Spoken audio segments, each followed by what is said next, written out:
Well, good morning, my friend. Welcome to the Pastor's Podcast this Wednesday morning, coming to you from on the road.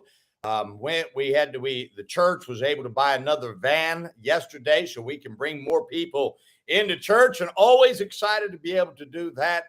And I hope that you've had a good week so far as we continue on the week. Of course, tonight, midweek Bible study. Let's be in our place. Maranatha Baptist Church, great study tonight. I'm hoping that you'll be there. We continue on the principles to live by, but tonight's principle is critical for every believer. I hope that you're there. I hope that you'll be there and make sure that you get it if you can. I'm going to ask you to pray for my father-in-law, missionary Steve Heidenreich. He goes into surgery here in about another 13 minutes. He's having some vertebrae fused together on his neck. And so I'm asking you to pray for missionary Steve Heidenreich. That's my father-in-law. Good man, been serving the Lord for years, and just been in a lot of pain lately. And the doctors feel like this will be the first help. This is one of two of another surgery he's going to have later on, but they're thinking this is critical. And so I know there's many who watch me who know Brother Heidenreich and love him, and I'm going to ask you to pray for him this morning. At 7:30 Central Time, he goes into surgery. So I'm asking you, if you would, remember him in your prayers as he goes into surgery, that everything would work out well. Well, today I want to talk to you about a labor of love.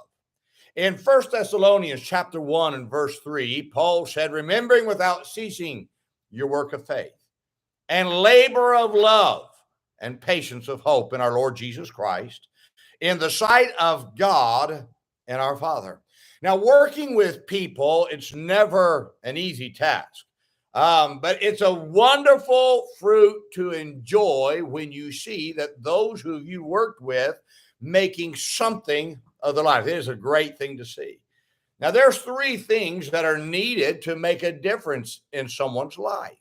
Paul said it takes faith, it takes love, and hope to make a difference in someone's life. Those are three ingredients needed. Now, each of these ingredients are necessary to making a difference in anyone's life that you're going to work with. However, the labor of love is greatly needed if you're going to make a difference in anyone's life. So, what is a labor of love? Well, we often see people who restore an older vehicle, and when talking to a person about their restoration project, you'll often hear them say it was a labor of love. You know what that means?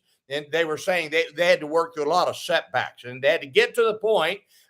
There's a lot of hard labor put into that restoration before it became that finished product that was a joy for all to see. Now, a labor of love on someone's life is much greater than a labor of love on an inanimate product.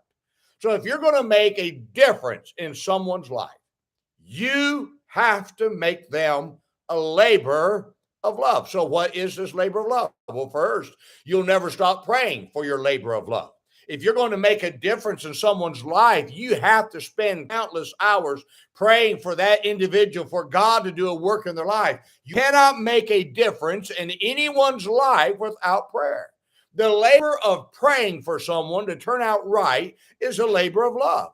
And if you love that for which you're laboring and desire to see them make something of their lives, it requires you to labor in prayer for others. Second, a labor of love never gives up on the one that it loves. Others will never understand why you continue to work with someone who seems not to appreciate your investment in their lives. But when you love someone, you can't help but not give up on them.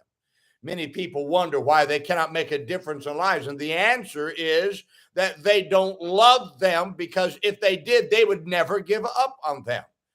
When you love someone, it matters how many times it won't matter how many times you've been disappointed by their lack of improvement or their setbacks. You will continue to invest in them. Why? Because you love them. Now, third, you will be willing to be inconvenienced to help your labor of love. Nobody has ever said that loving people is easy. Anybody, if you've worked in ministry for any length of time, you know it's not easy. But because you're often inconvenienced by the people